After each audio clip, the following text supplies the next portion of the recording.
Ladies and gentlemen, welcome to the Wodcast Podcast. I am your host, Eddie Ifft, and we have a wonderful show today. I am right now, just for this introduction, being joined by my daughter, Izzy. And I am here to talk to you about today's episode. Our guest is James Newbury, one of the fittest men in the entire world. You might not have seen him in the CrossFit Games this year. That's because during the Open, he had a little bit of an accident, and we talk about that on the show. James is a buddy of mine from Australia, one of the fittest man in Australia, and I think he was the fifth fittest man in the world. I work out at his gym while I'm in Adelaide, Australia, and it was great to have him on via Zoom. So that is the episode. What else is going on? CrossFit Games are over. We're moving on. All kinds of stuff going on. Most importantly, Patreon. If you guys want to support the show, the best way to do it is Patreon. You just go to Patreon. If you give us $5 a month, that's almost $1 an episode. You can put in a drawing where you can win a Myopux or a leopard claw. Izzy, show him the leopard claw. Yeah. Pull it out of the zipper. So leopard claw is a multi-tool device that you use to scrape. You locate any kind of adhesions that you have in your muscles and your tissue, and you scrape it out. Then the Myoplex is a really good way to flush it out. There it is, right there. Can I scrape your head?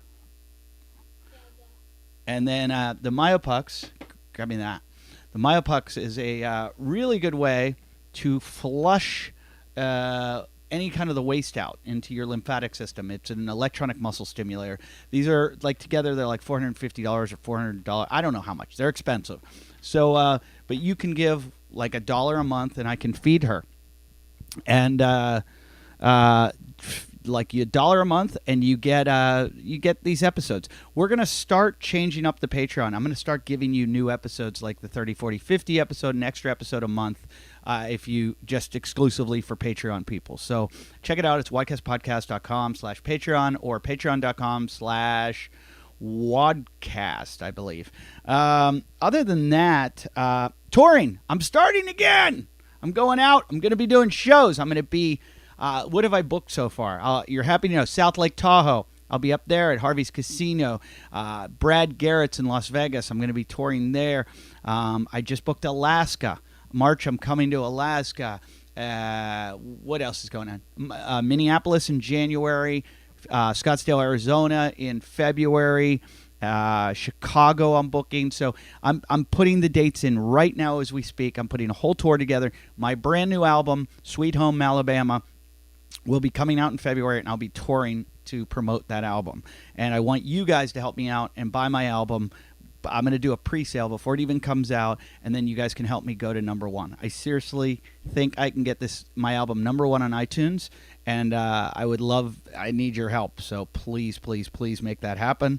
What else? What else is going on? I can't think of anything. Izzy, can you think of anything? Unicorn. Izzy likes unicorns. But that's it. I'm glad you guys liked the episode. I got a lot of good feedback about the Hunter McIntyre Bobby 30, 40, 50 episode. If you like that, we're going to try to do one of those a month. Try to hook up with like Traeger grills or something and get us so we can do our steak dinner that night. And, we've got a lot of great partners of this show, and that would be awesome. What else? Yes, I shaved my mustache and cut my hair. Why is that funny? You didn't like it, did you? Okay. Well, Izzy will not be here for the episode. We recorded it a couple days ago. I'm trying to think if there's anything else I need. Oh, support the show. Go to iTunes, rate, review, comment. You wouldn't believe how much that helps the show when you do that. If you just write a little review or just rate it, just comment, please. You can say, Eddie made me do this. Whatever you want to do. And get on your pages of your Instagram of your individual gyms, your CrossFit gyms, and tell them, say, hey, if you're not open, listen to the show. If you are open, write it on the whiteboard at the show at the gym, and tell your owners to use Purify, because we want to see all the gyms opening up and nobody getting COVID, right? You don't want coronavirus, do you, Izzy? No. Are you afraid of coronavirus? Yes. Okay. All right. Well, enjoy this episode with James Newbury. Ladies and gentlemen, welcome to the Wodcast Podcast. I'm your host, Eddie Ifft, and I'm here with one of my buddies from Down Under that I wanted to have on the show, not just because I love him and think he's a great person and an amazing CrossFitter and an amazing human being, but because he's Australian, and today's the election, and I didn't want to talk about it today. Even though I know everyone in Australia is watching it too, I can't watch it. I have an ulcer in my stomach. It's like watching the worst sporting event. Like you're home, like your team, and you're watching, and you're just like sick to your stomach watching this thing. So I would rather talk about other shit. And let's start off with, you're in a ute right now, aren't you? Guess what I'm in? Can you guess? Is that a Holden? No. Think American. Oh, really? What is that? What's an SRT? Is that a Dodge? What is that? Yep. Which truck is that? I need to see that. I'll show you. Hold on.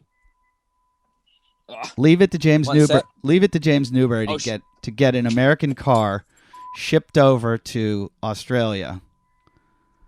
I'll show you. Oh, hold on. Is it a pickup? Yeah, man. Like full on? Because you guys drive your like flatbed utes, like everything just falls off the side. Pretty much. It's so weird. I see your trucks and I'm Strap like, it down. I'll never understand a flatbed. All you can carry in a flatbed is plywood. Everything else falls out. You can't even put your dog in there. Your poor dog goes flying off the side. They love it. Hold on. Oh, that's a truck. Yeah, that's a lowrider. Wow. And that thing's pretty fast, huh? Yeah, it's got like 500 horsepower. It's pretty cool. Does it really? And did you have to have it's got the Dodge Viper motor. Did you have to have that shipped over? Yeah, so it's actually my business partner's ute, and he was like, oh, I needed a car at the time, and he's like, yeah, just take the Ram, and I've had it for like the last probably 8 months. Oh, that's a good situation. Those trucks are really popular here in LA. That's a very, very LA truck, and I almost bought a low riding truck recently, and I was gonna lift it, and everybody got mad at me. They're like, "You don't buy that truck and lift it," and I was like, "Okay, I'm not gonna buy it." Yeah, this is like anywhere, because these aren't super common here yet. It gets a lot of looks, and it's super loud. So anywhere I go, if I go down to like local hardware store and I park it up, I'll have 3 or 4 people just come up and be like, "Oh, sick truck, man." I'm just like, "Hey, cool. It's not mine." I could see so many Adelaideans like loving that thing. Everyone, you should see them when they pull up next to me. They're just like, "Oh yeah, fuck yeah, sick truck, man. What do you got under the hood?" Hey mate, you want to fucking do a burnout? I'm just like, yes. It's just like the best thing I got was this guy the other day. He pulls up next to me and he winds down his window so I could see that he wound down his window because he wanted to have a chat at the set of traffic lights. And he was like, "Oh, sick truck, man. Are they 22s?" I was like, "Nah, 24s." And he's like, "Whoa, cool. I bet it loves the juice, eh?" I was like, "Oh yeah." It was full bogan. Yeah, he goes to the Clipsal every year and sits right up front. Yeah. The Clipsal, for you Americans that don't know what it is, it's got a new name now, but it's a car race in Adelaide.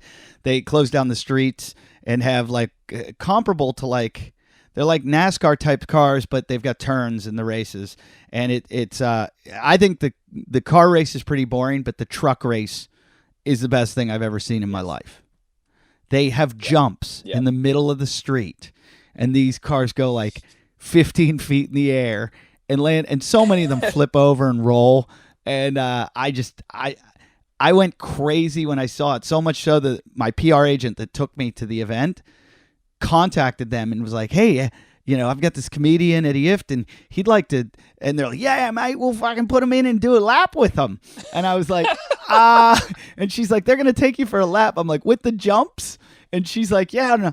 At first I was like, yeah, this is going to be awesome. And then I watched, I'm like, I don't know if I want to do this. So many of these guys roll. Yeah.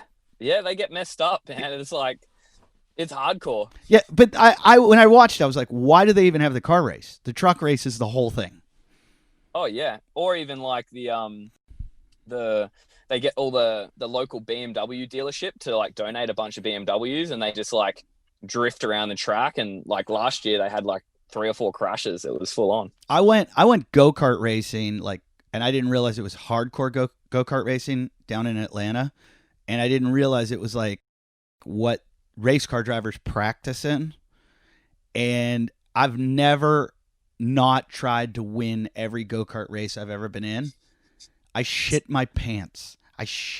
My pants. I was so scared. I didn't realize how intense this was, and how much you can't brake or you'll go into a spin, and you've just got to learn to slow into the turns, and how to get out of the turns, and how not to get air coming off on these down these hills where there's a bump, and where to hug the turns. And I got lapped by these guys so many times, and they were yelling at me. They were pulling signs out lay off the brakes, and I'm like, I don't belong here. I didn't realize that there was skill to this. Oh man, it's the best. We had a buck show a couple of weekends ago, and we did a bit of a drinking workout first thing in the morning, and so we were already sloshed. Wait a minute, you don't drink?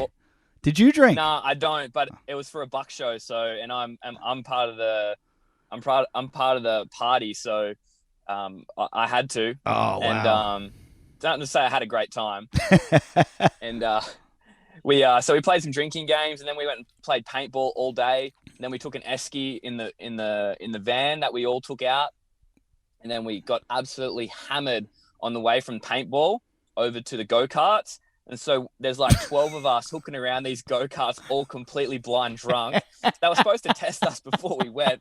And we were all just we would have blown over the limit multiple times over.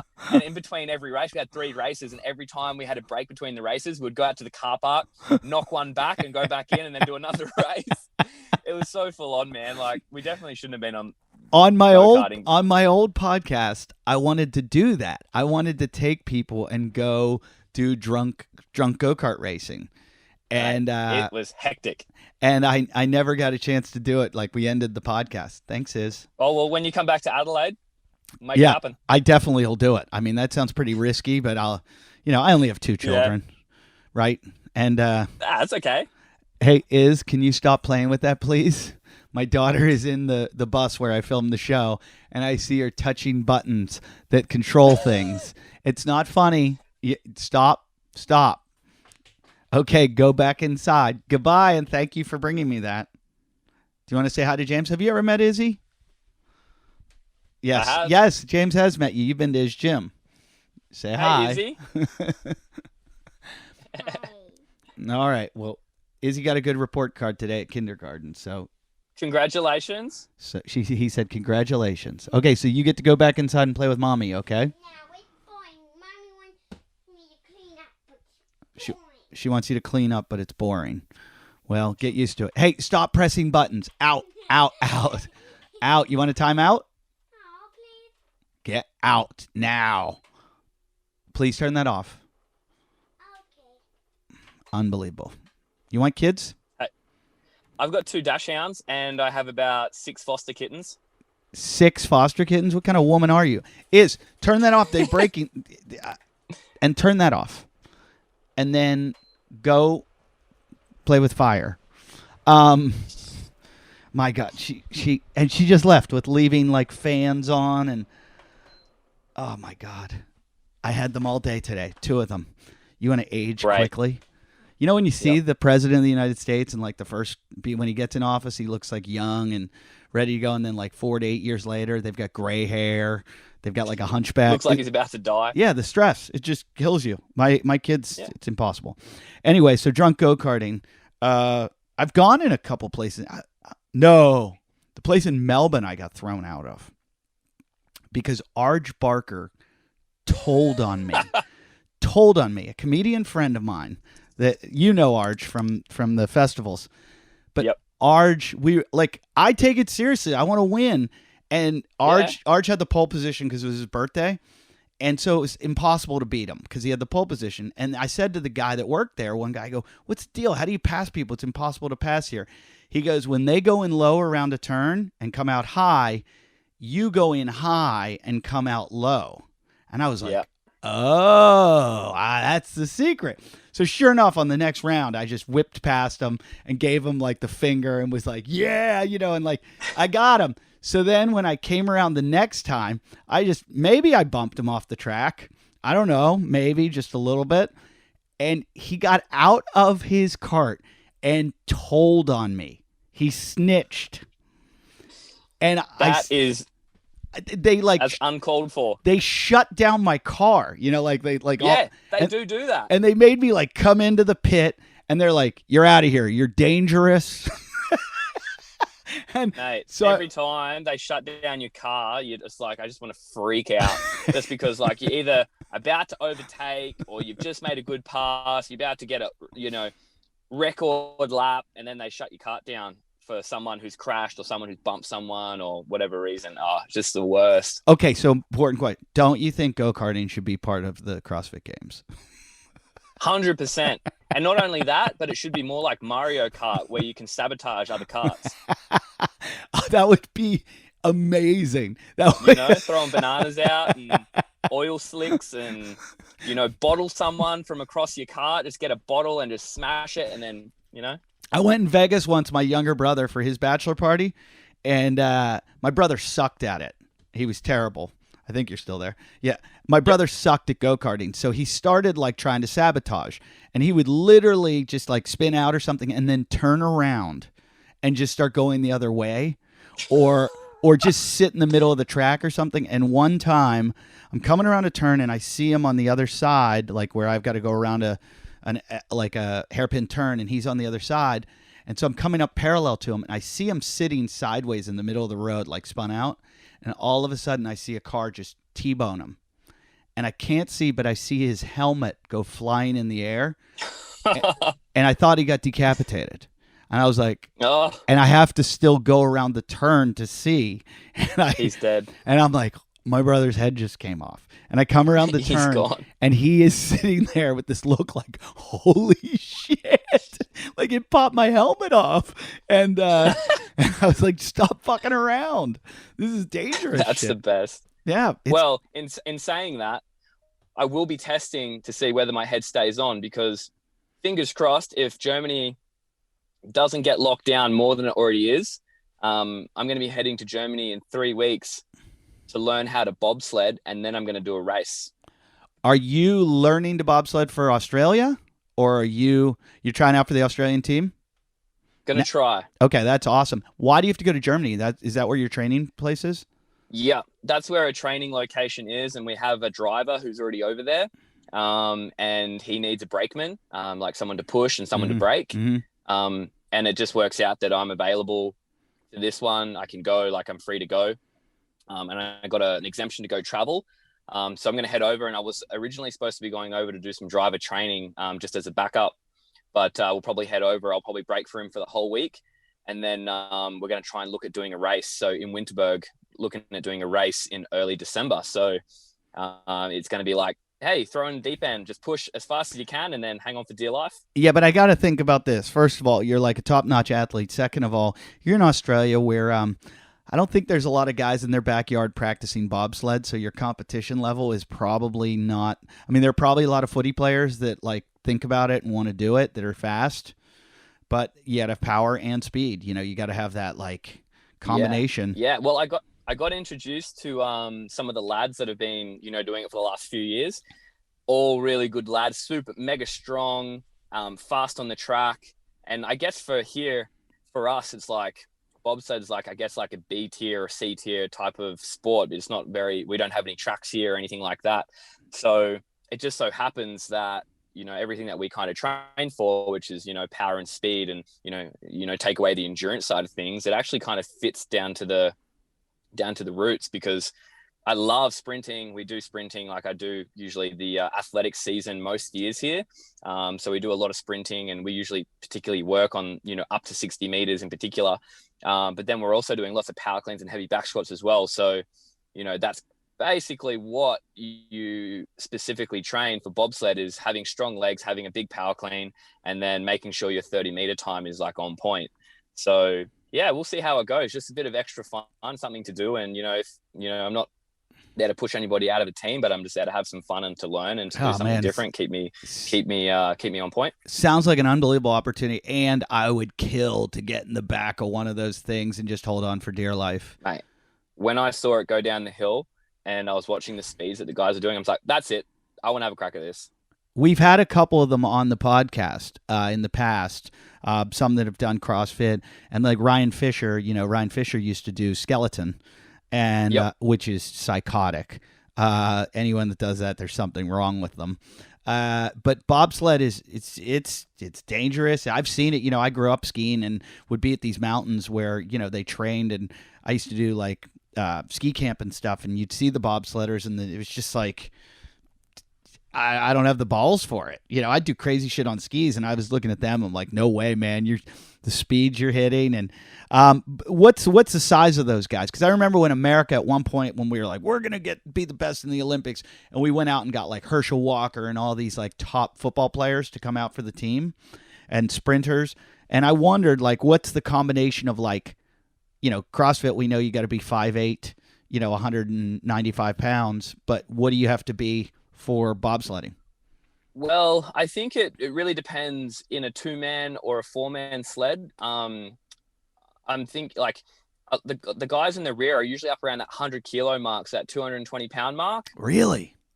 Maybe sometimes a bit heavier, up to like 240 pounds. Wow. And yeah, usually around that like 5'10" to, probably 6'2" range. But then, the guys that are driving, or the guys that are more forward in the sled, you're like 93 to 95 kilos. So yeah, that 195, 200 pound range. And what are you? You're about 200 right now? Yep. Yeah, about 90 kilos. Okay. That's interesting. So you're going to go 2-man? That's what you're going to learn? Yeah. So we would like to get a team into the 4-man, but qualifying points, we're actually supposed to try and get over to Whistler, but just with all the COVID and stuff and the restrictions and, flying over there, you have to lock down for a period of time prior and then lock down when you get home. It's just a lot of lockdown. But yeah, looking at 2-man and then the 4-man as well. But for this race coming up, it's, you can gather points in the 2-man, and I think that helps your chances as well for the 4-man. So for the back guy, you push, you get in. Are you just putting your head down and go? I mean, or are you... Pretty much. There's no lean, or the guy steering has total control. Yeah, I think so. I'm completely green to this. So literally solely at the moment, all I'm really working on is being able to get my legs as strong as possible, get my 30-meter time as fast as possible. And then when they tell me to go and run and push this thing as hard and as fast as I can. And when I have to jump in, and then hold on for dear life. Hey guys, I want to talk to you about Purifly.com. The reason I want to talk to you about this is because right now, COVID, coronavirus, all that stuff, it's higher than ever right now. The cases are higher than ever, and the governments are shutting down things again. They're lockdowns, and you don't want that to happen. You don't want your gym shut down, and if your gym's shut down, you want it open. And if your gym's open, you want it clean. You want them clean for a reason. You want to protect people like yourself and like little ones like this. So the way to do that, these guys are experts. Their name is Purifly. That's Purifly. And here's the deal. These guys have been working in cleaning places for years and years and years. They developed a way to clean places, make sure they get rid of viruses, chemical bacteria, whatever it is. And they do it really well. Really, really well. They've found, like scientifically, that they can kill the coronavirus in a few seconds with this thing right here. There's a chemical in here and it's a healthy chemical. It's not like using bleach. A lot of you use bleach at your gyms and all kinds of unhealthy stuff. You're in the health business. Don't use unhealthy stuff. Go to purefly.com/openmygym, and they're going to tell you all about the proper ways to open and open in a healthy way. Keep your clients safe. Keep everyone safe. And if you don't own a gym, talk to your owner. Tell them about this. This gun, look at this. You can spray this stuff. Whoa. See that? And in 4 seconds, it dries on its own. You don't have to wipe it down. I just sprayed it on my computer. It's incredible stuff. And they use a chemical. I'll tell you what it's called. It's called BioEsk. And it is an EPA certified to kill SARS-CoV-2 in 4 minutes. 4 minutes.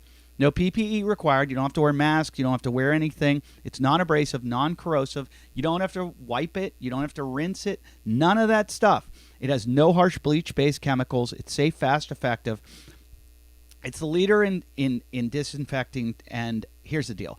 I had their owner on this show twice. I'm going to have him on again because I love talking to the guy. He's so interesting, former military guy, so smart, and so good at this stuff, and he's doing it for all the right reasons. He wants you to be open. He knows the way to do it.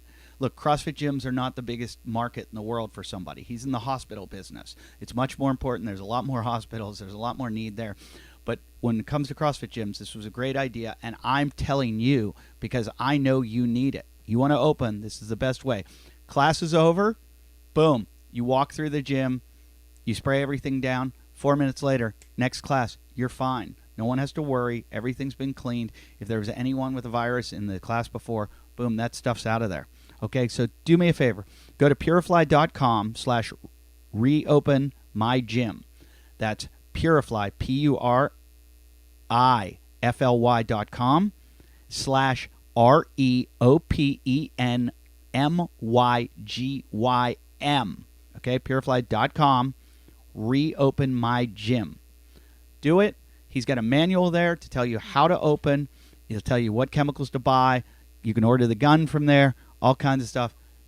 Do this for your sake, for our sake, for all your members' sake, for this country's sake. I know. I watch on Instagram, what's her name? Is it Lauren Gibbs? I feel terrible if I can't remember her name, but she's been on our show, and she was on the U.S. team, and I think she practices a lot with like one of those stationary sleds, or not stationary, but it's like a steel sled on cement. Have you gotten to work with that? Yeah, so I'm getting one built at the moment, which will be pretty cool. So I'm getting one fabbed up, which you can take either on grass or you can take onto the like tartan track down at the athletic stadium. Mm-hmm. But you can also do it, on the road in your street if you really want to. So that'll be pretty cool. Wouldn't they have one at doesn't Australia have one at your like Olympics training center or something?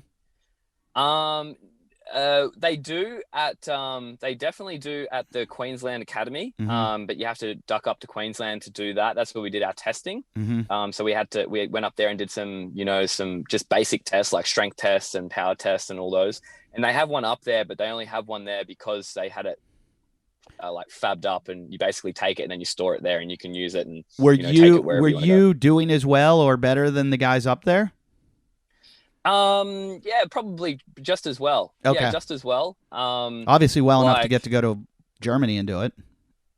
Yeah, definitely. Like I had a blast doing the test. Like I love testing, and we hadn't done any specific tests recently and no competition. So they're just like, okay, guys, I want you to max out your 30-meter time. You've got 3 efforts. And it's like, sweet, let's go. And then I was like, okay, we want you to do a max broad jump. Which is like, okay, sweet. These are all the tests that I love doing as a kid, especially through my teenage years. Like, who can jump the furthest? Who can jump the highest? Who can throw the shot put the furthest? Yeah. Like, I love that stuff. Anything competition-wise, just like go-karting. It's like, I want to fucking win this. Yeah. I get a little dangerous in that kind of stuff. Oh, yeah. Yeah, exactly. Wait, so I'm confused though. So you did it there, and I would think Australia would have like a training center over in New Zealand too, like Wanaka or something, where they ski and snowboard and. Yeah, not that I actually know of. I think for us, like even our like Olympic skiers, for our aerial Olympic skiers, train in the US. No, a lot of them go to the US, yeah, and they train there. But when they're home, they will go to the pool, and they have a slide up in Queensland that you slide down, you do your aerials up in the air, and then you land in a pool. There's a girl that's a snowboarder from Australia that's like amazing. Like she's like it was so funny to see her get medal in the Olympics. And I've been to your ski bumps in Australia. They took me skiing there down in the snow, and I did gigs, and I was like, you can't call this skiing. Like, this is not. No, it's ice. It's ice skating. Ice skating and like jumping over patches of dirt and like around these like weird like bonsai trees and I don't know, eucalyptus trees, and it's just the weirdest place in the world. And people are like partying like it was like we were in Switzerland. They're like, yeah. And I'm like, and I would just tell them on stage, I'm like, shut up, this isn't skiing. Well, I compared it so I was probably spoiled for the type of powder I got the first time when I went snowboarding. I went to Japan. Oh, the best. And we got epic powder for 7 days, and then I came home and I was like, I want to go back. And then here at the gym, we just got a big crew together, and we was like, let's go to Mount Buller. Mm-hmm. So we went up to Buller. Man, I stacked it coming down on the first run out at Mount Buller, and I literally landed on rock solid ice, and it like bruised my ass bone for the whole trip. And I couldn't believe like how hard it was in comparison to how soft it was in Japan. Yeah. I grew up skiing on ice in Pennsylvania. And so you learn to basically ice skate down hills. So when you get out to Colorado and the Rockies and California, you've had the best training in the world. And it's funny because I ski with guys from out west, and they're always like, how do you know how to do this? And especially when there's like bad conditions, they're like, wow, you're good. And I'm like, oh, you don't understand. This is beautiful compared to what we grow up on. Like, it's literally an ice skating rink down a hill. They just ran a hose and just went, okay, here's your... Freeze it. Yeah, and you hear the whole way down, and you're... Whereas when you fall in Japan, you fall into about 5 feet of powder, and then you can't get out for 20 minutes. Yeah, that's scary too. You're trying to like get your way out for 20 minutes, and you can't get out. Yeah, I've always wanted to go. I've heard Japan. The snowboarding is just amazing. I've heard the surfing's pretty good too. I want to see some of the surf in Japan. Absolutely love to go surfing there, 100%. Except as soon as the borders open up and we can get around, I'll be there in a heartbeat. Except not near Hiroshima, or not Hiroshima, Fukushima. Fukushima, yeah. I've heard that the water's still like totally radiated. Yeah. Not a good idea. So how about this? The games was weird this year. Did you feel like, I know you were injured from, was your injury before last year's games? No, it was just after. Okay. It was a few months after. And that's when didn't you puncture a lung? Yeah. Yep. So I was mountain biking on the 3rd week of the Open, and I came around a bend, overshot the berm, went over the berm, and then went over the handlebars, and then hit a tree with my head, and kind of like rolled up the tree at the same time as I hit the base of the tree. And there was like a broken old branch sticking out, and that kind of just jabbed me in the back. And then, it basically fractured T2,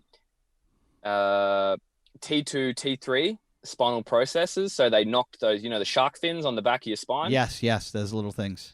Clipped a couple of those off, broke, I think, 3 ribs, and then punctured my left lung. And that kind of like put me out of, getting ready for the final 3 events of the Open.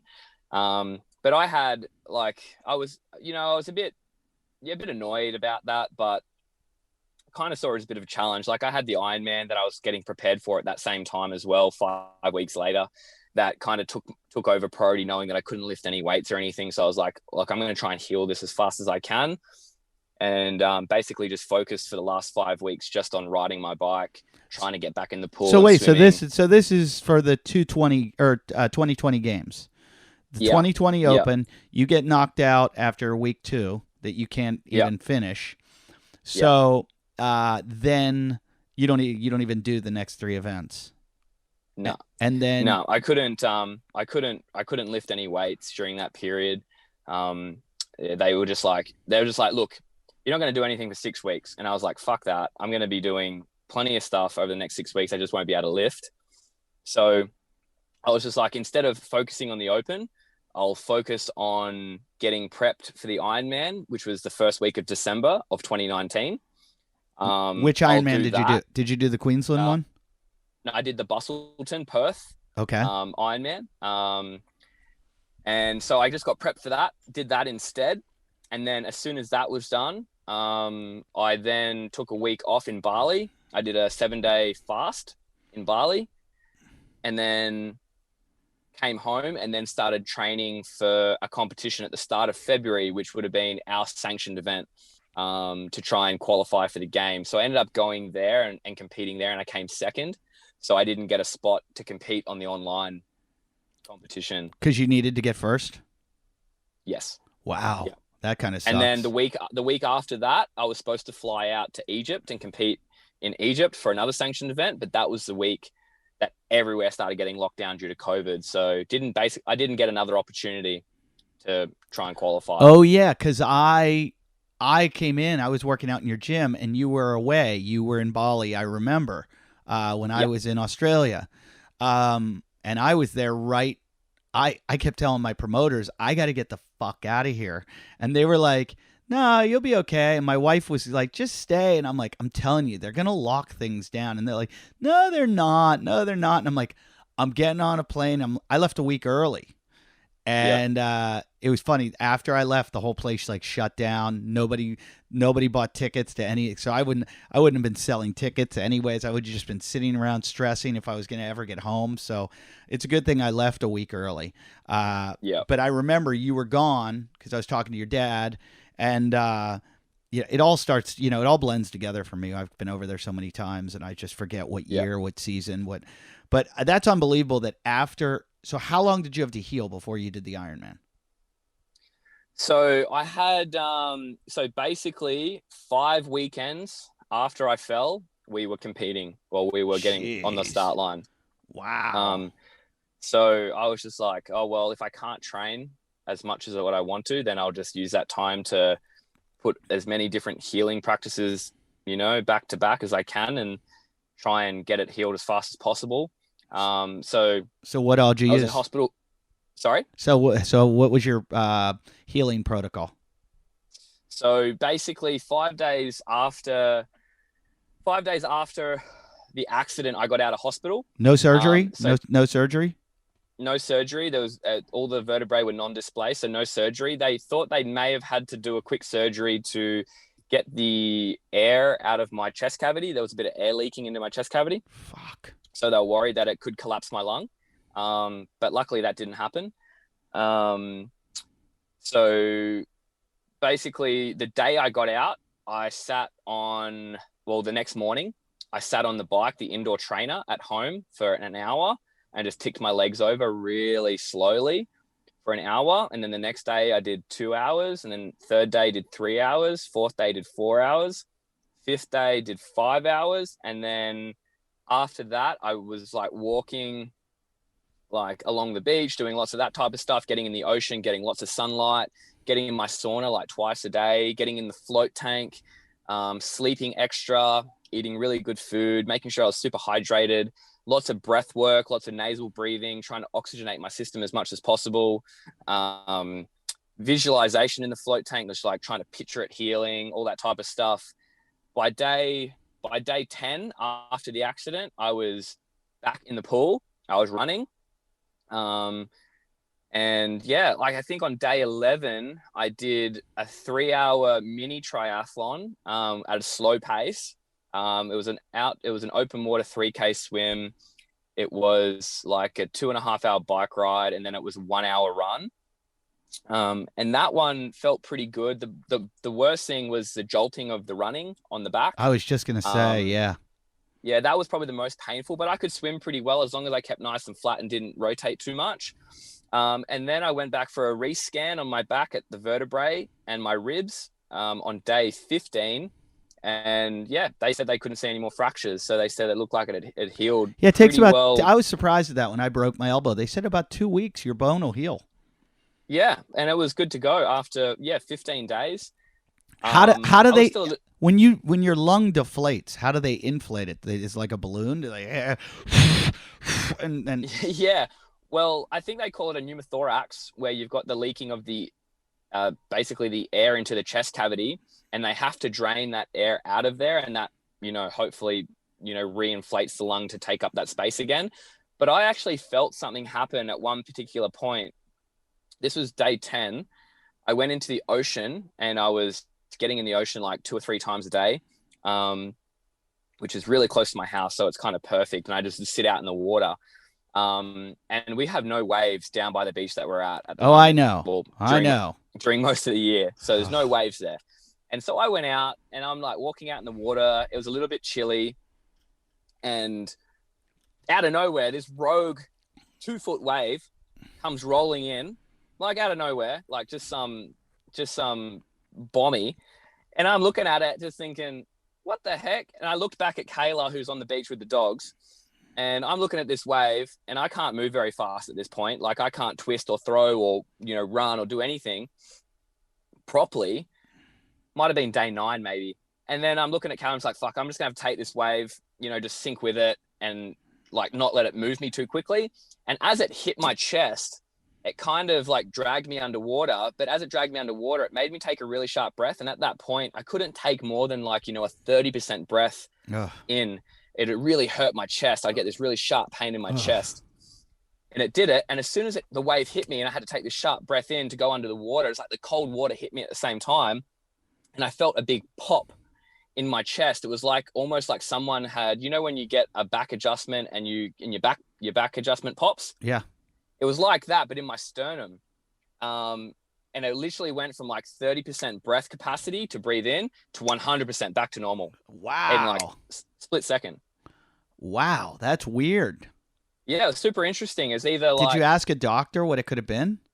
Yeah, they kind of speculated that it could be, potentially, like there was something catching, like a rib or something catching on my back, or like where potentially like my rib had broken and it maybe was catching a bit of tissue or something, or they were just like maybe a little bit of air that was, trapped inside the chest cavity, kind of like maybe your lung kind of popped back a little bit. Everyone was just speculation. I'm not quite sure what it was, but I felt this big release, like someone had cracked my back, but in the front, kind of like right where my heart would be.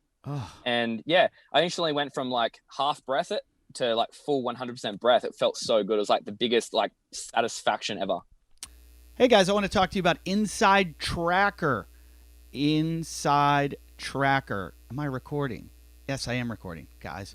Well, it's good I'm recording, because Inside Tracker is something that I say that every single trainer, coach out there in this world should be involved with.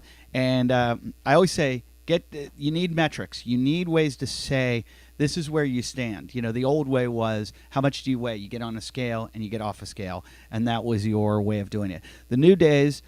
These days, go with something more accurate, more scientific. DEXA scans are great. You do a body scan and body composition, body weight, but you don't know what's going on inside your body. You don't know any of your blood count, your blood work. Get your blood work done. And the best way to do that is with Inside Tracker, because they are going to monitor your health like no other company in the world. That's okay. You're going to be able to live better. You are... Here's the deal. I went and did it. It was very simple. I signed up on the website. They sent me a thing. I made an appointment on the website to go to Quest Laboratories. There's many laboratories. I found out what the closest one to me was. I went to Quest Laboratories. With COVID going on, it was so simple. I went in. I checked in. They don't allow sick people in. You're not supposed to go in. They take your temperature. You check in. You leave. They call you in 7 minutes, they said. 7 minutes. They said, come back in. And 7 minutes, you get to get your blood work done. It took a total of 10 minutes, maybe 10 minutes of my life. And all of a sudden, back in the mail, in my email, I got it told me everything from my magnesium levels, my vitamin D levels, my HB1AC, my cholesterol levels, my triglyceride level, every single marker that you can have, they did for me, which was great. And then not only did they tell me that, they told me what ranges I should be in and where I was in a dangerous level or where I should work on. And then they told me how to work on it, what I needed to do. Did I need more sunlight? Did I need a supplement? Did I need to eat more mackerel? Did I need to eat more sweet potatoes? Did I need whatever it was? They told me what I had to do. And it was great because it depends. You can program in what you want. Like, I want to gain strength, or I want to worry about aging. I want to worry about, I want to live long for these little guys. So I looked at how do I become, healthier? How do I live longer? And there were definite changes that I have to make in my diet, and I'm able to do that. And then I get to go back in Inside Tracker, get blood work done weeks, months later, and then they will consult with me. They've got consultants that you talk to. It's amazing. It's good for people that are goal setting. It is great for you as a coach to get your clients to do this. And this is how you can show them that you are doing a good job, that everything you're working with them on is starting to work and happen, because some of the changes you can't see, and the most important ones are on the inside. So are you ready to take care of your health and wellness journey? Well, here's what you do. You go to Inside Tracker. It's the ultra personalized nutrition platform that analyzes your blood, your DNA biomarkers, along with your lifestyle habits to help you optimize your body and reach your goals. I forgot to mention, they tell you about they check your DNA for you too, to tell you what you're susceptible to and what you need to worry about. They also tell you your age, like your biological and your chronological age, like how you're doing. So if you want to take 20% off InsideTracker.com, use the code PODCAST. That's it, PODCAST. Go to InsideTracker.com. That's InsideTracker.com and take 20% off the plan with the code PODCAST. Do it now. So did the lung deflate because of a puncture wound from the stick? Yeah. Oh. Yep. Yeah. So you had like a hole in your back. Yeah. Oh. Yeah. I'll send you a photo. There's a decent scar there. Did they have to? Cool. Please send it to me. I want to post it on our page. Did they have to? Did they have to stitch it? No, it was no stitches. That just like, it was, I've got a photo of it when it first happened, so I'll send you that as well. But there was no stitches. It was just like a deep, like, those ones that are like a deep gash, but they don't bleed? Yeah. Kind of like that. Wow. I've seen a lot. I used to be a ski patrol, and I saw one. I've talked about it on the show, so I'm not going to talk about it, but I will. I'll just tell you, and we're not going to go into it. I saw one where a guy had a stick go through his scrotum and his rectum. Oh, fuck, that would hurt so much. Yeah. Yep. I don't know if he's alive anymore, but it was bad. Okay, so you come out of that, you do the Ironman. How did you do in the Ironman? I think I talked to Matty, is it Matty White? Oh, yeah, Matty White. Yeah. I talked to him about it, and I forget what I think he told us a little bit about this, how you were able to do this. But how did you feel you did? Like, what was your time in it? Yeah, like he had speculated that I'd go like maybe sub 10, and I was hoping for sub 11. Ended up coming through at like 10 hours and 14 minutes. Wow.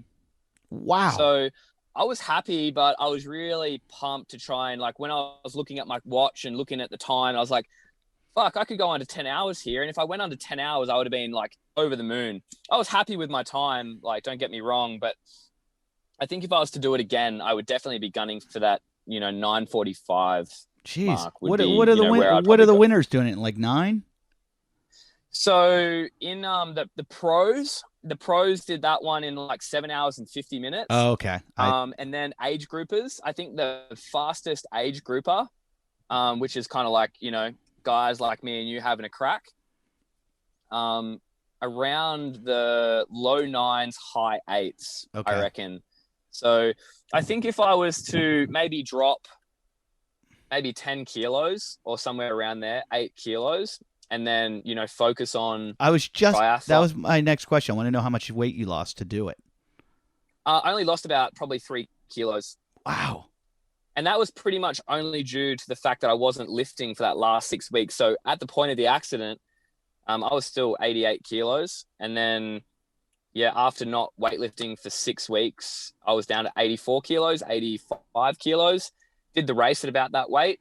And then after my 7-day fast, which I did 3 days after the Ironman, I was down at 77 kilos. Wow. But that comes back quickly after a fast. Yeah. 2 weeks and I was back at 85 kilos. Yeah. I think I'm going to do the Ironman this year. I'm pretty sure. Fuck yeah. You're going to love it. You'll have a blast. I'm just worried about all the weight I'll lose. And it shouldn't be a problem. Because I'm pretty small as it is. I can't pack muscle on at all. And I'm just like, could I lose? What if I lose the little bit of muscle I have? I won't have any. So I keep saying I'm going to do this one. I was looking at the most difficult ones there are, because I'm like, if I'm going to do it, I might as well kill myself. Like make it as hard. Yeah. So I found this one in France called the Bearman, which is it's brutal. It's 10,000 feet of climbing in the bike, and 5,000. Is that the one in Nice?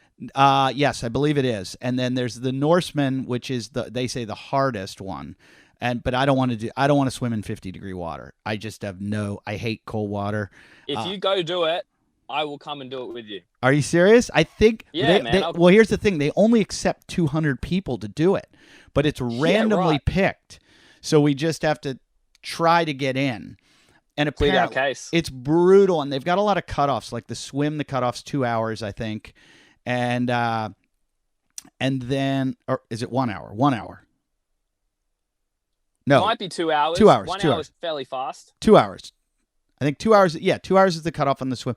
The bike, I can't even figure what the cutoff is because of the climbing. 10,000 feet of climbing is.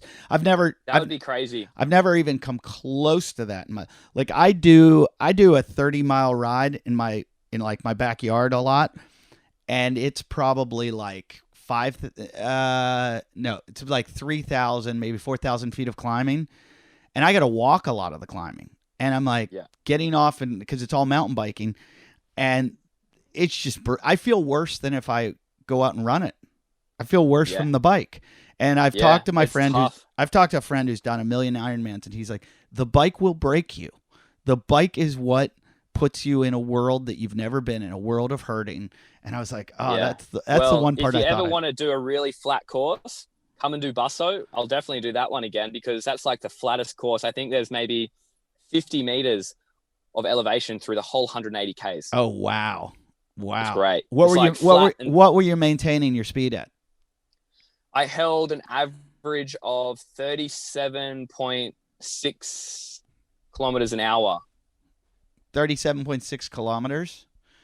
Siri, what is 37 kilometers per hour in miles per hour? That's pretty good. 22.9. Yeah, like 23. Yeah, I think the bike. That's fast. I think it took me 5 hours and 5 minutes, maybe 5 hours, 5 minutes. Wow. And what was your run? How fast? My run was 4 hours on the dot. Wow, that's impressive. Yeah, your time is so impressive. I mean, you're one of the fittest guys in the world. You should. But like, you did that. There's a lot of CrossFitters, the top guys, that couldn't do that. I've seen guys go out and do like endurance events and shit the bed. I mean, I don't want to bring him out and call him out on it, but Austin Malleola, when he did the marathon, I was like, dude, come on, you're one of the fittest guys in the world. Do it better. I don't care if you've never trained at all. You've been training your life for this. You should be able to go like close to like you should go like 3:20 or something in a marathon. Yeah. And I honestly, I think like off the top of my head, I think if I was to go, for instance, if I was today, say, do maybe 15 weeks of just triathlon training, I would say, like, I would ideally like somewhere around here. I'd probably look for about a 57-minute swim. I'd probably be looking at a 4:45 bike, I would say, somewhere around there, and depending on the course. And then maybe the marathon, looking at around the 3:35 mark at the back end. So, but if, you're looking at doing the marathon by itself after maybe 16 to 20 weeks of training, I don't see why you couldn't do around that, 3:05, 3:10 mark. Yeah, I could see you doing that easily. I'm surprised Castro's never thrown a marathon in. I was always sure at one time during the games he was going to go, today's event is you're going to run a marathon. Fucking love that. I just can't believe he has not done it. And it would wreck so many people's hips. For sure. Yeah, that's true. Like but I think it's easy to recover from a marathon. I mean, if you and I'm just saying that myself, but probably I've done a few of them. My first ones, yeah, it was painful the next way. But after you do a few of them, then you're like, oh my God, this is cake. So I would imagine that you guys in your training have some long endurance work that would throw you into being able to do that. Yeah, and I love that stuff. I think that's probably why maybe I adapted to the to 5 weeks of, I was only doing maybe up to 10 hours a week of Ironman training when I was doing that 5-week block, up to 10 hours. So not a ton. It wasn't like a lot of hours. Mm-hmm. But if I was going to commit to say, 12 to 16 weeks of only Ironman, I'd probably be doing somewhere around the 20-hour mark, I would say. 20 hours of training, 22 hours of training. Yeah. That's what I would look at to get a really good time. But yeah, I think I like that stuff, and I liked doing 3-hour, 4-hour bike rides on the weekend on one particular weekend day. And then that probably would help. Like bouncing back from the Ironman, like 24 hours, and I felt great. Like I felt like, back to normal. That's crazy. I was talking to Froning. He likes doing these like off-road triathlons, and I said something about him. He goes, let me know. He goes, I want to do, he's like, I love doing these. Let me know. And I was like, they are fun. Like I did a 68-mile race with Hunter McIntyre and Tommy Hackenbrook and a bunch of guys, and it was a blast. I was telling somebody, they go, how hard was it? I go, you know what? It wasn't hard while I was doing it because you have an adrenaline rush the whole time and you're having fun. I mean, the next day was brutal. Like I was in pain for a full day, like just couldn't get out of bed for one day. And I said, it was just like, literally I didn't want to move. But after that, it was like, I was on stage 2 days later doing shows. But the day of, like, people are like, how did you do them? Like, Hunter told me, he goes, dude, you're going to have so much fun. It's going to be over so quickly. You're going to forget the whole thing. And that's how it is. I can remember like 5 distinct moments of it. And I'm like, what happened to the other 19 hours that I was out there? Yep. And where did it all go? Because I never remember, there was no boredom. It was fun. No. It was exciting. It was interesting. And so I kind of want to do that, but I don't want to do the normal shit that everyone else does. That's why I looked at the Bearman or something like that. Yep. That's why I always loved CrossFit, and I think it's great. I loved this year's games. I thought it was really interesting. I thought it was kind of unfair afterwards with the 5 guys because it allowed Matt and Tia to just take off because there weren't any outliers coming in and stealing points from them. Yep. And so but it did show just how much they do dominate. But I don't know. Did you do any of those workouts? No, I haven't done any. If anything, at the moment, just because I haven't done a Metcon in maybe 3 months. I've just been lifting weights and sprinting. I play one game of touch football a week. Mm-hmm. That's basically my cardio, I guess. But I think if anything, the thing that I'd probably do, probably the best at the moment would probably be the maybe the bike workout, the bike legless rope climb workout. I could probably handle that time frame and that type of work. Or even like the snatch ladder. The snatching is not my forte, but that's what I've been doing a lot of just recently. But there was one other one that I saw that would probably be the swim workout. The swim workout would probably be right up my alley. Like, that's the one workout that Samuel Quant won. And I think that's one of 2 that Matt lost. I think he lost the CrossFit Total and then lost that. And then Tia won that. And Tia's swim stroke just looks unbelievable. I mean, she looks like a professional swimmer in the water. But well, I've done a fair bit of swimming with Tia, and I can vouch for that. She is fucking great swimmer. Great swimmer. But I noticed this. I was making fun of Samuel. I had him on the show, and I was making fun of him because he was coming from a swim workout. And I was like, what's Castro going to do? Build a pool at the ranch? There's going to be no swimming. What do you? And then sure enough, I was like, oh, good thing he didn't listen to me. But I noticed this. He and Tia, of all 10 competitors, were the only 2 that did bilateral breathing. Yeah, that's exactly, it's good that you picked up on that because I did notice that too. And I was watching Samuel swim, and I'm just like, oh yeah, he's taken breaths on each side, and a lot of the other guys were just, same side, and Tia does that as well. And I thought that probably threw off. I mean, you could tell me way better. That probably threw off their entire heart rate for the whole competition. Yeah, if they don't train that a lot, like that it can really exhaust you. It can put you it can hyperventilate you too much. And if you don't train it a lot, like if I'm ocean swimming, like if I'm pool swimming, I'll bilateral breathe. If I'm in a race in open water and it's choppy, then I'll just breathe same side. I'll just go same side just to get in a rhythm. And that's how we were basically taught doing nippers and stuff. Like it's just easy to pummel through the water, just same side it. But if you're in a calm, relaxed pool environment, you can hold that breath for 3 strokes, no problem. Oh, I was watching them both, and it was very not methodical. It was sometimes it was 2, sometimes it was 3, sometimes it was 4, and I was like, wow, these two both feel really comfortable in a pool. Comfy, but that's it. Comfortable. But they're just getting their breaths when they need them, opposed to everybody else that's forcing breaths. And I wondered how much that had in play with the event outcome.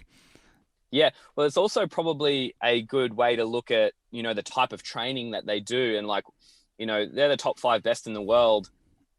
And they're just very, very good. They've just got, just a crazy lactic threshold. Mm-hmm. You can see that they're just, sucking in the deep ones constantly, but just have the ability to fight off that lactic acid, very anaerobic. And, you can see by their swimming stroke that they're just searching for that breath. Every time they stroke, they're searching for the breath. Whereas you look at Tia, she's very anaerobic as well, but she also has that endurance background, doing her cross country and doing her morning swims every morning. She has the ability to swap between the two very, very well. Yeah. That takes something special to be able to do that too. Yeah, 100%. So what's your deal? Are you going to be training for next year? Yeah. So as far as I can tell, this is where I'm at the moment. I'm going to build as much strength and speed as I possibly can. I'm going to, I really want to contribute to the bobsled team, any way that I possibly can. And if I'm good enough and if I'm the right fit for the team, I would love to be able to contribute in that way and possibly have a crack at, if we can qualify a team for China in 22 Winter Olympics, then that would be amazing. But yeah, I don't want to take away from anything else that I'm doing. But yeah, look, I think if I can build enough strength and still be able to build some endurance and be able to metcon and still have the fire to want to have a good, hard, decent crack, then I will. I'm basically taking it, quarter by quarter at the moment. That's awesome. I think you have to take that shot. The bobsled thing is just an amazing opportunity. And so fucking cool. Oh yeah. Just of all the events in the Olympics, it's not only is it a sporting event, it's fun. You're flying down a hill. I always look at that. Yeah. If you're going to do a sport, do one that's fun. And at 100 miles an hour. Super cool. It's so cool. It's so fun. And so much fun to watch. So I'll be cheering for it. I hope you can make it. I really do. And, I know Australia is probably a huge powerhouse in they're like one notch ahead of the Jamaicans probably. Yeah. That's what everyone keeps saying to me. Yeah. Hey, guys, I want to talk to you about Gooder sunglasses. They are the best. They are better than good. They are gooder. I'm personally wearing these are the Tom Cruise ones. I call them from Risky Business. And Izzy, what do you got on there, Izzy? What are these? These are Daddy's funky ones that Daddy likes to wear. They've got really good fun ones like these. I wear these more often. These are my funeral ones. Now these are my. I like these ones too. These are the traditional, but those are kind of. Can we switch? Yeah. Can I wear those? All right, you take these. So. I buy sunglasses all the time. I spend way too much money and then I lose them. These are fairly inexpensive and they're made of this rubberized material that's amazing for working out because they don't slip. Do you see this? They're no matter how much you sweat, they don't come off. They're the best running sunglasses you can ever put on. That was the big deal. You go running, you start sweating, your sunglasses fall up, you lose an expensive pair of sunglasses. These, you don't lose. No? Izzy says you don't lose them. And I think I look pretty cool. Do I look cool, Izzy? Uh-huh. Yeah. See? Chicks dig it. So they come in all different colors, sizes, shapes. And like I said, they're pretty inexpensive. They've got free U.S. shipping, right? They've got a 30-day free return. They got a 1-year warranty. They're fun. They're fashionable. They're functional. They're affordable. Yeah. And they're 100% carbon neutral. And they won. I mean, I'm not going to brag here, but they did win. They're the 2-time Runner's World Gear of the Year winning brand. So it's a pretty big deal. I have friends that run that swear by them. I love wearing them. I wear them mountain biking. I wear them running. I wear them driving. I wear them surfing. They're my go-to sunglasses now. That's Gooder. You're asking me right now, how do you get some Gooders? Well, you go to, I believe it's Gooder.com. Don't spell it the way you think. Spell it Goodr.com. It's G-O. You don't know how to spell that, do you? No. How would you spell Gooder? Oh, hi. Goodr.com. And you're going to get 17% off your first order. What are you doing? Oh, I'm taking her to Ojai today. That's Goodr.com/podcast to get 17% off, okay? 17% off. Go get them. Goodr.com. But you're probably Aussies are the most competitive people in the world, that they probably actually have a decent team. Yeah, let's go have a crack, mate. Yeah. We can do this. Just slide down the slope, mate. Yeah, pretty much. What I want to ask you, how's the new when I was there, I guess you had just changed over to Soul 365. That had nothing to do with the Glassman thing. That was prior to Glassman's. Yeah. So Yeah. Are you still an affiliate? No, so we're not an affiliate anymore. We're just basically solely Soul. Uh-huh. And yeah, we're having a blast. Like it's super busy. We've got 3 different classes to choose from. We have a barbell class, we have a soul fit class, and then we have like a physique bodybuilding class. Oh, I know. So, I took a couple of those. You know, great. Can't you tell? So good. Can't you tell? They were great, and it's such a good like day off thing. It was almost like I'd do like the CrossFit day, and then the next day I'd go do a physique day, because it was like I can't beat up my body day in, day out. So it was so nice to alternate. And that's what I was doing. It was great. I loved it. The gym, it's awesome. I love how you constantly change your gym every time I'm there. You've done. Oh yeah, man. Okay. Thank you, Izzy. So the other thing I was going to ask you about, no, you have 0 lockdowns, 0 cases, nothing. It's like you guys have eradicated. We're back to normal. Like in Adelaide in particular, we're back to normal. Victoria, like Melbourne, is different story. But Adelaide, it's just like any other day. But I think Melbourne's even down to, I just got a message from my promoters the other day saying that they had 2 days of 0 cases, 0 new cases. Yep. So, they're opening gyms next week. That's great. That's great. And it's good to see your government, the way they did it. In America, everybody makes an excuse. They're like, oh, well, we can't close our borders. Yeah, you can. Everyone else closed their borders. Why can't we? We did. Yeah, we did. Obviously we have a lot less states, but yeah, we definitely shut it down and kind of put the hammer down and trying to get ahead of it. I guess we did a pretty good job. Adelaide in particular, I think we did a pretty decent job of it, and we haven't had many cases for ages. Yeah, it's funny. I was there just as it was starting, and my whole 20 minutes of my act in the beginning was just making fun of like somebody eating a bat, and all I would talk about was the virus. And the audience Aussies, they were like, yeah, mate, fucking don't be such a fucking whinging fucking cunt, like shut up. and I'm like, I'm telling you, this virus is like spreading across the world. And it was like, oh, and I remember I wouldn't do meet and greets after the show because I didn't want to shake hands with anybody. I'd just go back to my hotel. I just wanted to get home to my family before this shit went. So somebody went to give me a handshake, and I gave him my elbow, and that's like the Corona shake now in America. So I give him my elbow, and this Aussie guy just looks at me and goes, oh, mate, you one of those fucking guys. And I was like, that's classic. And I was like, yeah. And he's like, oh, fucking hell. Doesn't surprise me at all. Doesn't surprise me. But you guys didn't really get it bad. It was Not as I don't think the scale. I don't think anywhere near as bad as Europe and America. I don't think we were anywhere close. Did you have to wear masks at all? In Melbourne, they had to wear masks in Melbourne, but not in Adelaide. Yeah, but you also got like, I had friends over in Adelaide who were like, yeah, mate, I'm making more money now than I ever made. Like the government's just sending me pretty money. Much. Like they gave everybody like a stimulus package where you'd still get paid like a particular rate for the time that you couldn't work. Mm-hmm. And then it also starved a lot of people of the gym. So when we could reopen the gym just went crazy. Like it was just like everyone was like hanging out to get back to the gym. So it was like January 1st all over again. Well, that's why I hope there's a lot of gyms like Kelly Starrett just closed down CrossFit San Francisco. And, wow. Yeah. And I saw his whole post about it, and I love Kelly. I love his family. They're the greatest people, and Kelly's done so much for CrossFit.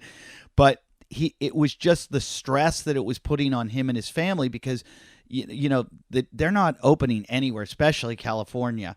And they are some states. Some states are completely open. Some it's 50%. Some it's 25%. Some people have moved outdoors. But now as we go into winter, even people don't realize San Francisco gets pretty cold in the winter. And whatever they were trying to do to stay afloat, Kelly does very well as a physical therapist, traveling all over the world and taking care of people, that he doesn't need the gym, and a lot of people's CrossFit gyms are just not a vanity project, but like a side, like hobby thing to their, they make their living, and then this goes on. So, but when it starts draining your family, you're like, I gotta fucking, get rid of this thing. So he got rid of it, and that's happening a lot. And I feel like if people can just hang on a little bit longer, when they reopen, people are going to come flying back in. Oh, 100%. Like that's the thing. And that's the thing that we noticed too, is that, people were starved of, social connection and, getting a sweat on, and, they probably didn't eat exactly right and kind of let themselves go a little bit. When we could reopen, people were just like, hell yeah, look, I'm keen to make a change, and I'm keen to get back into the vibe. And I think the good thing about what we did with Soul was, it's not just a place where you go and train. It's you come, you have a smoothie, you have a coffee, you have a chat, you hang out, you do a rum wad, you can hang and chill. So people were just keen for that social connection again, just as much as they were keen to train and lose some of that COVID weight. Yeah, the best smoothies. And then you got me on that Halo ice cream kick. I started eating like gallons of that shit. Yeah. I mean, it's literally me and erythritol. I'd get diarrhea. Yeah, you can eat it. You can't eat 5 pints of it like I'd try to do. But those, I didn't even realize your whey protein, or your protein you're giving me is probably pea protein or something, because you, Mr. Vegan. What protein are you giving me? What was I eating? It was golden pea. Rice, and then I have a special little such an inchy nut protein that I keep under the counter too. So I had that in there as well. You're full-time vegan or vegetarian? Full-time. Vegetarian or vegan? Vegan. You've made it to the CrossFit Games, finished 4th at the CrossFit Games as a vegan. So I finished 5th. I thought you were 4th. And I started being completely vegan after the last year's CrossFit Games. I actually started probably about 3 weeks before my bike accident. That's exactly right. You better get back to meat. No, I'm just kidding. Yeah. Honestly, like, it's funny you say that because, a lot of people, someone put up a video of saying, oh, James has been vegan for like 3 years. It's like, no, it's just like after the Games last year, I kind of made the move. Does it scare you? Like, it's going to be a detriment? Yeah. Nah, not at all. Like, I'm not at all. I haven't lost any weight. I feel physically better than I did before. I'm the strongest I've ever been. Like, my best previous power clean, prior to this was like 142 kilos. Like, I power cleaned 147 last week, and I've only been doing specific Olympic lifting for like 11 weeks. I've run my fastest 30 meters that I've ever had in my entire life. I full cleaned 160 kilos. I haven't full cleaned 160 kilos since 2016. Yeah, I'm not worried. And I think give it another 6 or 7 weeks and I'll probably be clean and jerking 170. Wow. And I'll probably be running like more like 3.8 for a 30 meters. So yeah, I'm not worried at all. And if I went down the endurance path again to, do some more Ironmans, or even just to muck around and not even train for it, just rock up and do a 70.3, I absolutely have no doubt that I could do it and do it better than I did before. So how many grams of protein do you get in a day? Roughly 150 to 160. Oh, interesting. I would think you would go for more than that. Yeah. So back when I was eating animal products, I was having around 220. Yep. And now, and this is like all my honesty. I think I was having way too much before. I was like way more gassy than I was before. I was way more gassy before. Now I'm only having 150 to 160 grams of protein a day, all from plants. I'm just as strong. I'm stronger than I've ever been, and I'm a lot less gassy. Wow, so I think that's interesting, because I would think it would be the opposite, to be honest, because I feel like carbohydrates are what cause the gassiness all the time, because it's the bacterial overgrowth and the fermentation. I don't get gassy from meat at all, but I don't get enough protein. I need to eat lots, and I've just started eating a lot more whey protein to try to get the protein in, to try to put on some muscle mass before I lose it for an Ironman. I had one last question. I'll let you go, because about your not your protein intake, but what was the question? As you were talking about it, you didn't lose any weight. I was going to talk to you about your 3.8. So you guys time yourself in the 30, correct? From like just a regular sprinting start, or what is it? Yeah, so just a standing start. Standing start over 30 meters. So I think 30. I'm not sure what it is in feet, but it's 30 meters standing start, and you can start your foot anywhere within your front foot has to be within a meter of the first timing gate. Okay. Are you doing any Hex Bar deadlifts, like the trap bar? Yeah, so I've got a trap bar here. I haven't trap barred in a few weeks, but yeah, I do a bit of trap bar and a bit of like trap bar into the jumps, and a bit of like trap bar, like hit 3 heavy trap bars into a jump onto a plyo jump onto a box. Stuff like that. Listen to the episode. I had Ryan Flaherty, who's the head of Nike Performance Training. He coaches all the top Nike athletes, and he also has a camp for the NFL athletes where they go to before they go to the combine, where they have to run their 40. And everything he does with them is to get their speed down is with the trap bar deadlift. And he does, I always fuck this up, the eccentric lift. He just lifts up and then drop the weight. Oh, the concentric, yep. It's concentric, because his philosophy is, and he's proved this, that you want to build muscle, but you don't want to build mass. You want to build strength, no mass. And so the way you can maintain your speed. Chinese weightlifters. Yeah. So he does tons of that, and he's got a whole program for it, and it's great, and it's increased. If you see his guys 40 times, they're ridiculous. He had like a 330 pounder run like a 4.9. So that's crazy. Yeah, crazy times. And he gets these guys down like two tenths of a second on their time. So check out his stuff. He's been on my podcast. He's been on Tim Ferriss. And he does some stuff online. He's so funny. He doesn't like publish his stuff because he's just so busy with Nike. But the guy's a genius. And that's cool. He gets to train LeBron and Serena and everybody because he's so good. Saquon Barkley, and so check out his stuff for getting your time faster. But again, thank you. Thanks for taking the time, sitting in the truck and talking to me. It's quiet in here. That's why I do it. I'll hit you up about the Ironman. We'll get Froning to do it with us. 100%. We'll come. We're going to do Cairns. We're going to do Cairns next year. Oh, that'll be so hot. That will be so hot. Yeah. I would die in that. How funny. You guys will be like up near the first top 10%, and I'll be in the bottom 10%. It'll be good. Did I lose you?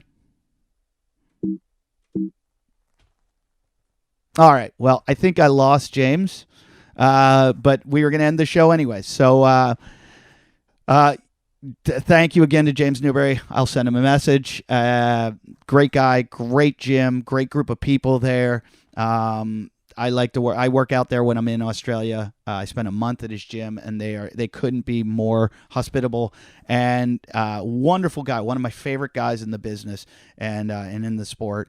And I'm anxious to see what he's going to be doing now that he's one of those vegans. Just kidding. He's still crush it. But you guys, thanks for listening to the show. Do our Patreon if you like what we're doing with Patreon. With the 30, 40, 50 episode, I'm thinking about doing more of those and maybe having them as Patreon and doing more off CrossFit. Like I'll keep Wodcast as the CrossFit shows, and then I'll do some more comedy stuff. Like I'll get into the funnier episodes and talk more of that in the Patreon episodes. So if you like this, you can go off and you can become a Patreon, belong to Patreon, give some money, and then you can get the extra episodes. So tell me if you think that's a good idea. I love hearing from you guys. So please, you can comment on iTunes, rate, review, comment, or you can comment. You can write me an email at wodcastpodcast@yahoo.com. I write back to everybody. You can write me on Instagram at Eddie Ifft or at Wodcast Podcast, all of that stuff. I don't know what else to tell you. I don't know who won the election. I care. But I hope we're all safe after this. I hope when you hear this, we're all very safe and this country has remained peaceful. So God bless, even though I don't believe in God, but bless you all. Bless this country. And I hope we're all safe. And that's it. Thank you, James. Thank you, Wodcast listeners. Have a great night, everybody.